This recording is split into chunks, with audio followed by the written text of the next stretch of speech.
Hello, Iron Bill back again with another video. It's not quite as late as last night, so I can be a little bit more upbeat. I was afraid to make too much noise and wake my wife last night. It's more Iron Banner. This time, what I'm showing you is going to be in solo queue. I played quite a bit with Irish and Dog tonight, but it's pretty sweaty. Iron Banner, even under those conditions with a couple of very, very good players on my team, it was pretty sweaty stuff. And I can understand the frustration that people have playing this mode because it's, and especially with stasis. I mean, it's just stasis, freeze, freeze, freeze, freeze. And some matches, you know, people just leave. Now, we didn't leave anything, and we stuck with it. We had one team especially that was pretty sweaty. We kept rematching, and we were close, but which is why we kept matching them.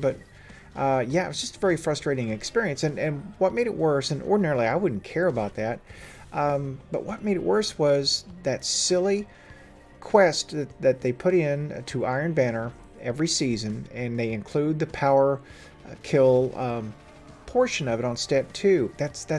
They should never do that. They should never do that, because what happens? People are forced to just play around the heavy and not play the objective, and teams will triple cap you real fast. It'll snowball out of control, and pretty much everything you're trying to accomplish, you don't accomplish anyway. And so your matches just tend to be blowouts. Now, we eventually started camping the heavy ammo. I'm not kidding. I went for probably 2 hours tonight and could barely manage 4 power weapon kills. It was that bad. That's how intense the fight was over the heavy. And I was using the wrong weapon too. I should have been using the Warcliff coil right from the beginning, and it probably wouldn't have taken so long. But once I put that on, you know, a couple of multi-kills later, it was done. But still, it changes nothing from what I've said, and that is that it's a very poor step to put in, because it forces people to play the heavy instead of playing the objective. And that just makes it the worst of the possible ways to play it. Now, what you're seeing here is me on my submachine gun step, and I'm playing the Huckleberry and the Ikelos. I just doubled down on it, and I kept bumping into that guy, and I had to feel for him, because, you know, Huckleberry is powerful. I don't know what he was using. I don't know, because I don't think he ever killed me with his. But I just poke it into the chest and let it kick up. And, you know, in that case, you know, once you're in, it's kind of range. I mean, that's that.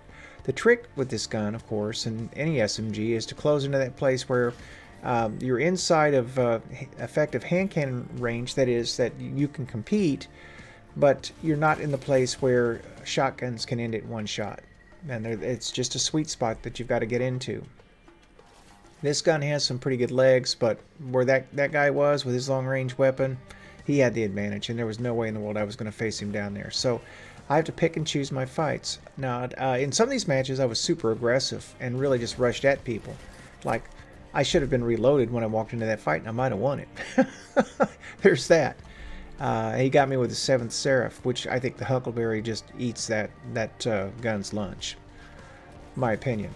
Okay, so I'm just firing all over the place, and if I'd been a little bit more focused, I would have had that kill.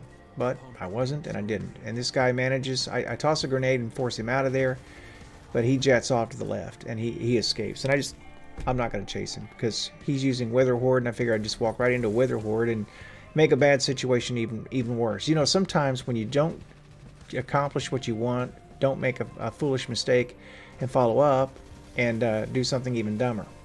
Now, he had a super, and there's no reason for me to run from it, because he's going to catch me with it, so might as well take as much off of him as I can. And that's kind of what it was like. You know, the super started stacking up, and it was like, man, you know, give me a break. There's that guy again. Poor fellow. Poor fellow. But I will say, this step, the submachine gun step, even though it has marked disadvantages and forces people to play off of a way off meta, at least you can make it work. You know, without power ammo, you can't make it work. So the whole deal is just about being on that power. And he throws the super. I'm going to follow up with one behind him. And then here comes the next super right behind that. I mean, can you believe it? And that's I'm not joking. That's what I saw all night long. Alright, so he's still coming with it.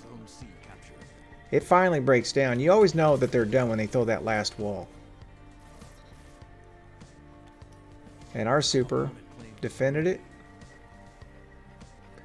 See, with stasis, I couldn't go back into those crystals or anywhere near them because if he charged them, he could kill me with it.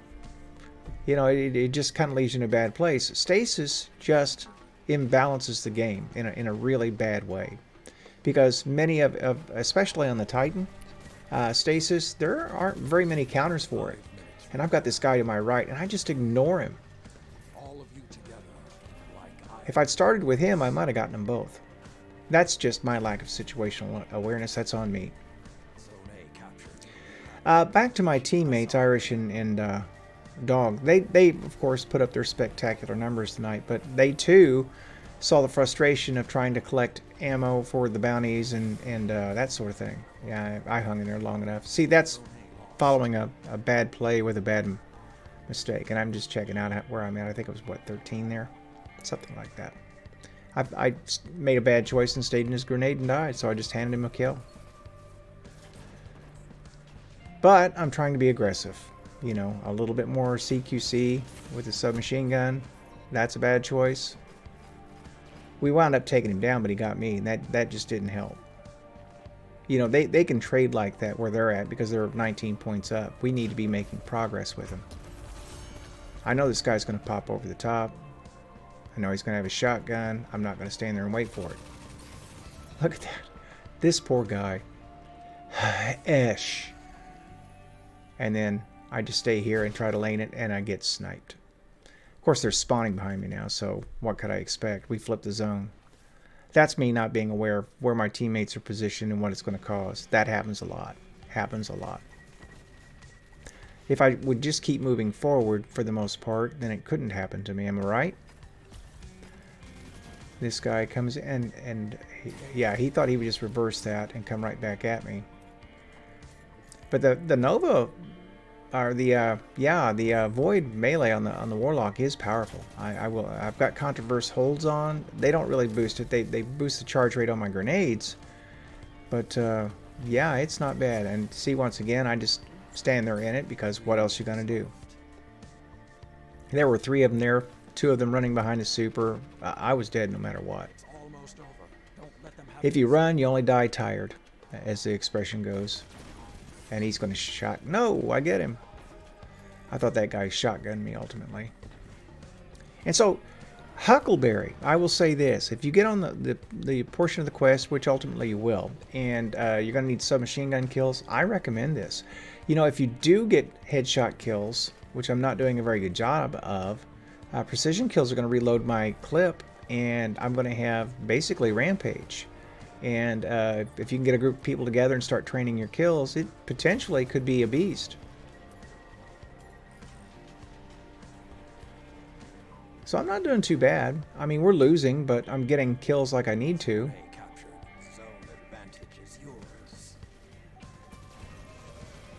And I have my super, and I think, you know what? Let's just pound these guys. I also had sword ammo. I didn't want to hand them.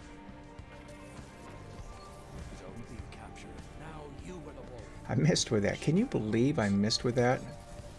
And then, of course, I throw my. If I had heavy, if I'd done a heavy swing on him and spun to 1, I probably would have killed him in that animation. I just had the wrong reaction. This guy, speaking of the wrong reaction, it's the same guy, H.S. I mean, he must be sick of me. I mean, I know I've had people do that to me too, and it's like, would this guy just go away? And he's got just a little too much range for me there. I figure he'll come because I'm hurt. So I'm going to put a grenade out there, and I get a number or 2 off of him, and he's not going to push it. He can't afford to. Not until the grenade's gone. And this guy just never looks back. That's what I'm talking about. When you run, that's what's going to happen to you. You just die tired. Alright, so we lost. But by 1 point, we almost brought that back. It was that close. That's a good match to me. That's what I want to see. I want to see that back and forth. We were down quite a bit, and we managed to bring it back. So, personally, this was my best match of the night. I wound up with 21 defeats and a 1.91. You know, a couple of captures, I'm sure, and yeah, that really is about as well as I can play. So I'll leave it at that. I hope you enjoy the video and the commentary. I will be on again tomorrow. I will play some more. Hope to get the Master Presage quest done pretty soon, and try out the Dead Man's Tale with the Catalyst in Crucible. That would be my hope before Iron Banner is over. So with all that said, I want to thank you for watching. This is Iron Bill, signing out.